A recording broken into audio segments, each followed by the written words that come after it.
It's now time for SME On Point. As Youth Month wraps up, we continue to showcase the businesses of young entrepreneurs. It is the sacrifices and blood of the youth of 1976 that gives courage to young entrepreneurs like Nomathemba Langa, a 28-year-old meat processor whose business trains other young people so that they can think of becoming entrepreneurs one day. This is Nomathemba's story, edited by Manqoba Nkosi. Nomathemba Langa is a farmer and butcheress. When her father moved the family from Soweto to a farm in the Northwest Province, adjusting to a life in the rural area was hard at first. It took dying pigs for her to quickly change her mindset and adapt to her new life.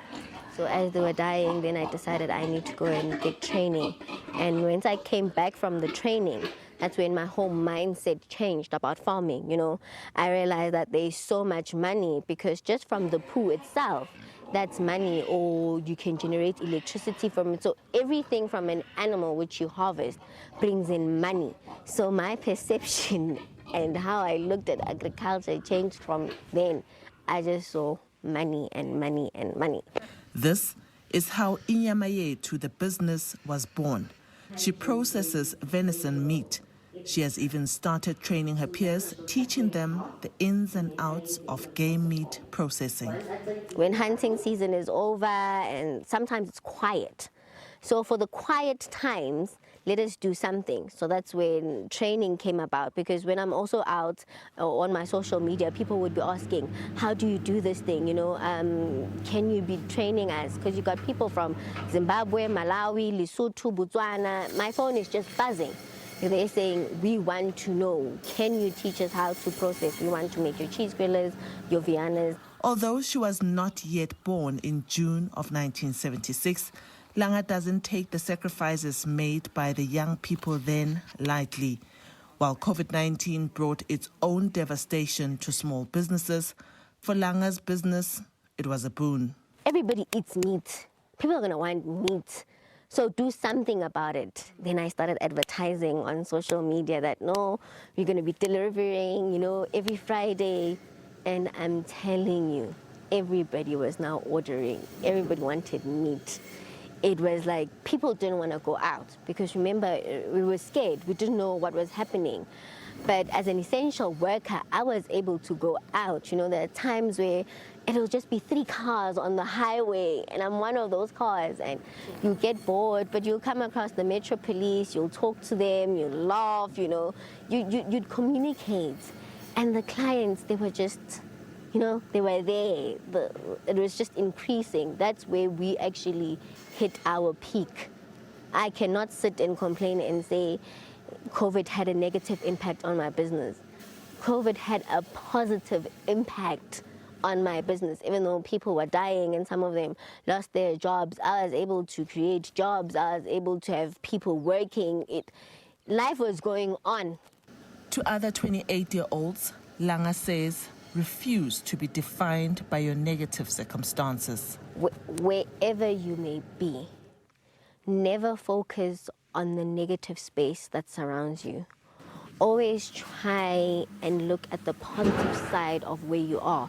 If you're living in a shack, just says this is the reason why you need to push harder to actually say ngiyaphumala emkhukhwini, If you're being abused, that's the reason why you need to wake up and saying ngiyavuka kusasa, because I've got a purpose. I need to live because I need to change my environment, Use whatever you have around you, but try and drain as much positive energy as you can to better yourself. Liabo Setho, SABC News, Johannesburg. Thank you to Inyama Setho and Nomathemba Langa for sharing their story with SME On Point. Remember that we are on Facebook. Our Facebook page is @SME On Point.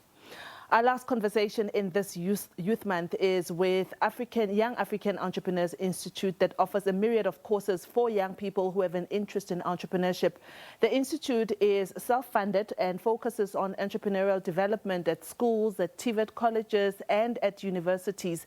Their vision is to develop high-impact entrepreneurial youth and also global business leaders who will drive high measurable socio-economic impact in the society.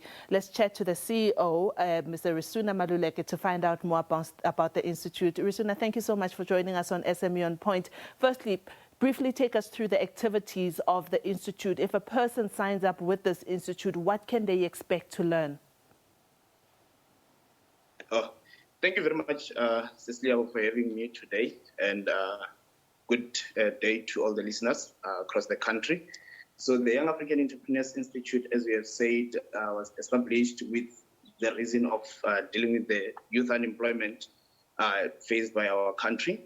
So what we are basically working on is we have 3 well-structured programs that have a combination of practical skills, organized knowledge, and proactive support for the youth.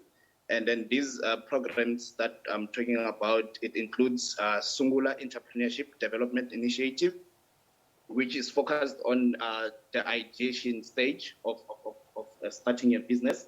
And then we are focusing on assisting youth to transform their entrepreneurial intention into activities or starting businesses. And then we also have our graduate entrepreneurship program, which is then now looking at integrating entrepreneurship development into graduate programs, internships, with the objective of empowering these young people or graduates with entrepreneurship skills for both employment and starting their businesses post the programs. Because we can agree that not everyone gets absorbed into these internship programs post completion after that 18 months, 24 months, and so on. So we come in there and then we assist these corporates and government to work with them to say, how do we develop entrepreneurial people even within their professional spaces? That is what the graduate entrepreneurship program then looks at. Yeah. And then we have the Funza Education Development initiative. Then this now looks at cultivating entrepreneurial mindset on young people who are at school level, your high schools, and then we also look at colleges. And then how do we integrate it or how do we put it to be part of career development and developing entrepreneurship-enabled communities. Yeah. So that is in a nutshell the 3 programs that we're working on. Risuna, let's talk about the kind of impact that you've seen courses do for young entrepreneurs. Now it's Youth Month, and we have been speaking throughout the whole month about how people need to invest in some sort of courses or education. But how would you say you've seen the quality of young entrepreneurs that actually take up courses, even if it's not with your institution, just in general? So over the years, what we can realize, so in actual fact, there's a recent research that shows that more than 74% of young people in the country at the moment consider entrepreneurship as a career path. But what we are seeing in the quality of entrepreneurs, as you are asking, is the fact that there is an adverse relationship between those who get to start the businesses, because we have biggest issues such as instant gratification that cloud our young people. People start today and then tomorrow they stop because maybe it did not go as well. If you check different people who have started businesses like your Batu, and then you also look at young people who have started businesses like your Trip, they will tell you that they've spent a lot of time investing into those kind of businesses. So I think what we have a challenge of at the moment, and also it's not overlooking the current pressing issues that are facing our economy, but it is young people who are not willing to be patient. And we have people who participate in some of our programs. You realize that a person then drops out of the program in some stage and so on.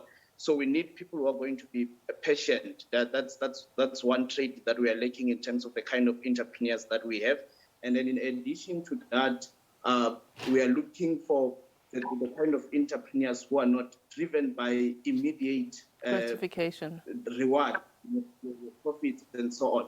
So that is what some of the biggest challenges, and also the timing of the ideas that people come with, and also lack of collaboration, which then is in actual fact a controversial thing that everyone is talking about, to say collaboration this, collaboration that. Yeah. So I think those are some of the we really need to look at. How do we have collaborative ecosystems that are going to push the young people to work together in terms of developing sustainable businesses, and also contributing towards the economy in whatever regard. Yeah.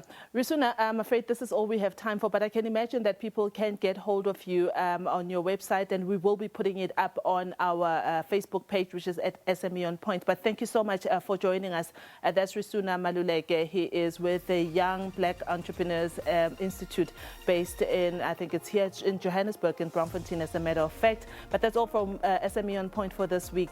Thank you so much for joining us. Please do remember to support small businesses in your community and keep those rands and cents circulating around there. Up next is Books on Point with Nastasia Aronser. Do stay with us.